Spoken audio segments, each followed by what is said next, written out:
I remember sitting in my college church in Glenville this October, and my pastor talked about a season of waiting in our lives and provided possible reasons why God would have us to wait. This message particularly resonated with me because this semester was a time of waiting for me. I had not passed the praxis by the June deadline and would have to wait to student teach until the spring. Moreover, though I had planned on substituting during this waiting period, I was not able to sub as much as I had planned, and I struggled to figure out why. My name is Patrick Fisher, and the title of this talk is Discovering God's Call in the Waiting.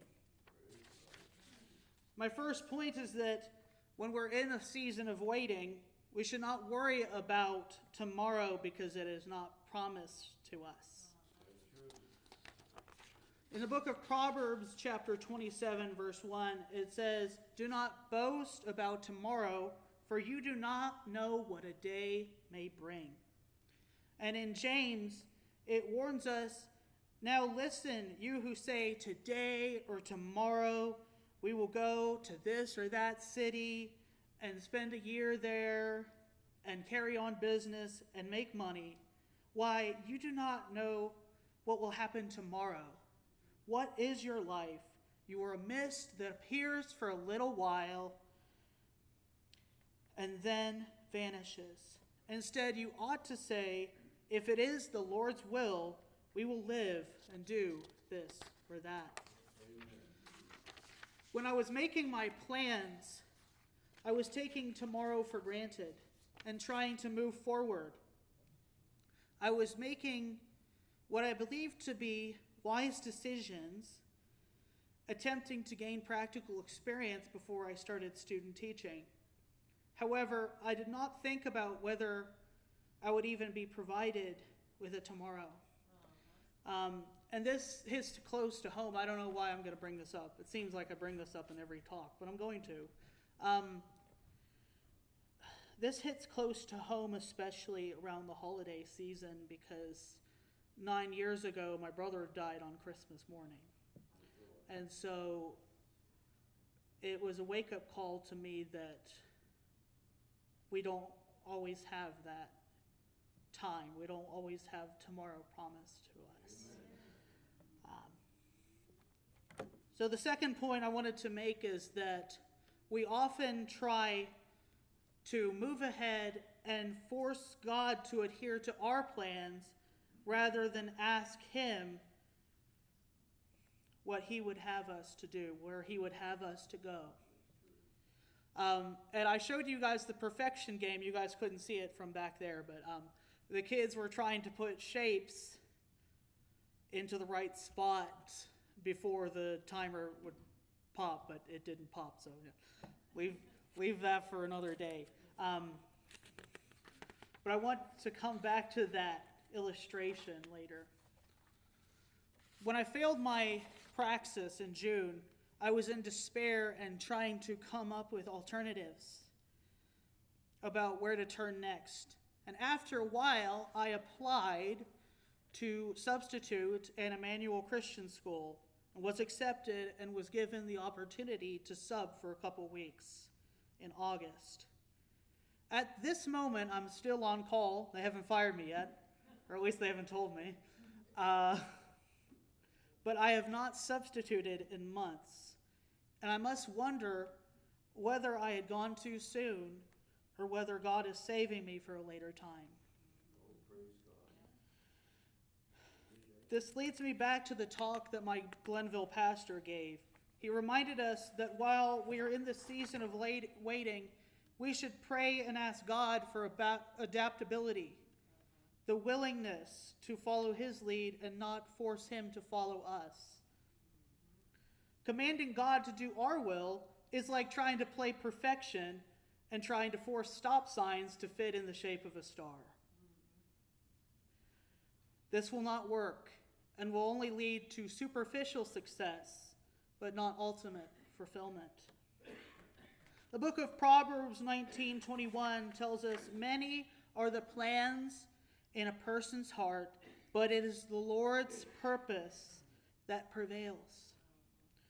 And in Proverbs 20:24, it tells us that a person's steps are directed by the Lord. How then can anyone understand their own way? Can someone turn to Jeremiah chapter 10, 23 to 24? I was going to save this for later for your own reflection, but if we've got the time, someone can read it. And I think it'll really be eye-opening for you.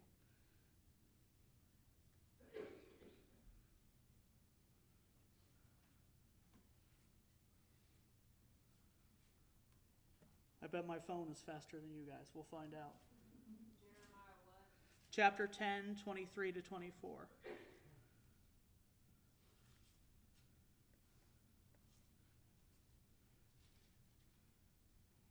Lord, I know that people's lives are not their own. It is not for them to direct their paths. Discipline me, Lord, but only in due measure, not in your anger, or you will reduce me to nothing. Wait. What did she just say? She said, I know, Lord, that people's lives are not their own. Yeah. And I think that's something that I need to reflect on. We all need to reflect on that. Even though we come up with these plans, and it's good to have these plans, we need to start every day by asking God, hey, what do you want us to do? And then it says, oh Lord, correct me, but with justice. Yes. So what does that mean? Correct me with justice. In other words, what does that mean? Not in your anger, lest you bring me to nothing. Pour out your fury on the Gentiles who do not know you, and on the families who do not call on your name. Yes. So that is, for they have eaten up Jacob, they have devoured him and consumed him, and made his dwelling place desolate. That's a beautiful passage, a Yes. very strong passage. Yeah. That talks about the importance of reflecting on God's sovereignty, that we're not in control. And this goes back to my own life, that we need to remember that God's timing is beyond our imagination. I remember I was traveling up with Mom. This was in October on the 25th. We were driving up to Morgantown to take this praxis for, God willing, the final time. And I got a call from Glenville, one of the Glenville secretaries, that said, hey, we'd like to schedule an interview with you for a potential scholarship. Are you on campus today? I said, no, I'm sorry, I'm not. I'm trying to take this test for my major. And they scheduled it with me for the day of the luncheon that we had. And looking back, like at the time I was wondering, well, why would God want me to know about this Glenville scholarship if he didn't want me to finish out? And I passed that test that day. And I did the interview and got $1,000 for a scholarship for Glenville for my student teaching. So God's timing is just beyond our imagination. I could not have fathomed. I wasn't even asking for it. It just happened. The third point I had is that while waiting on God, we need to pay attention to the groans in the moment. It just so happened that while I was waiting to substitute for Emmanuel, my neighbor Charlotte with cerebral palsy developed a blood clot in her leg. And over these past few months, I have been able to go over to her house and help her with her tasks that I otherwise could not have. Secondly, I have been able to watch over my nephew Griffin, who has ADHD and aggressive fits, so much so that he was expelled from the school I'm subbing for. And my dad has told me this. I refuse to believe it, but I think he's right. He's told me that maybe there's reason that you're not subbing right now, that you need to be in these places.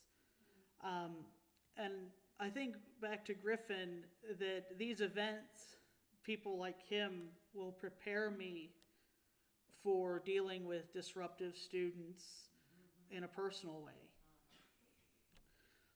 In other ways, your lives might not be as extreme as mine. We can discover God's call for us in a moment by listening to the needs around us right now.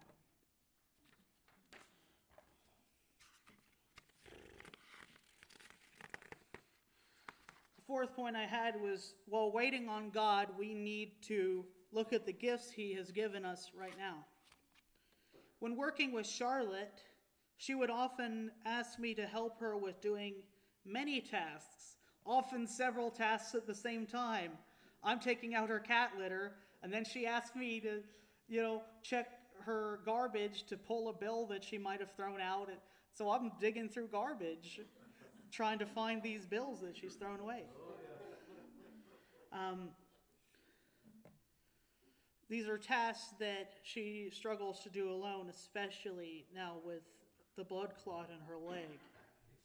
And it feels like oftentimes when I'm helping her, I've told Mom this, it feels like what Jesus said, that we need to lend without expecting back. And that's really hard for us to fathom, because we live in a transaction-based society. Well, you give me this, but I have to have it back, or I need to do the. You do this for me, I do this for you. Like, I scratch your back, you scratch mine. Yeah. But she did try. She offers to get me Polar Pops a lot of the times, or she's like, well, when I get paid, I'll do this. But I'm like, I actually told her, I'm like, well, I'm not supposed to do this while expecting back. And she knows Scripture. She believes it. So it had an impact on her. But this leads me to realize that I have been gifted with the gift of hospitality that will serve me well for the rest of my life. Moreover, in this time of waiting, God has allowed me to exercise my gifts for music and praise, even granting me opportunities I was not seeking out. I'm part of an organization known as Chrysalis, where we take high school students and take them on a weekend that explores Christianity, like a crash course in Christianity, 3 days. And you hear talks about discovering God's call, Christian action, loving like Christ, godly marriage. And I'm on the Chrysalis board now. I'm on the board of this organization. And one of the board members asked me to sing at her church in Buchanan for a Christmas program that she was throwing. And it was an opportunity that I wasn't seeking out. And so all of us should examine ourselves and find ways to use God's gifts that He has given us for the here and now. Lastly, we need to listen to God and where He calls us to go. When we listen to God's call, when we listen to the groans of people around us right now, and when we cultivate the gifts He has given us, where those three intersect, might not just be where God is calling you for the future, it might be where He's calling you right now. And that's all I had for you. I'm going to ask John to play another song, and I'm going to, Mr. McCrae to play another song for you. I don't know why I called him John. Michael the Great. Michael the Great.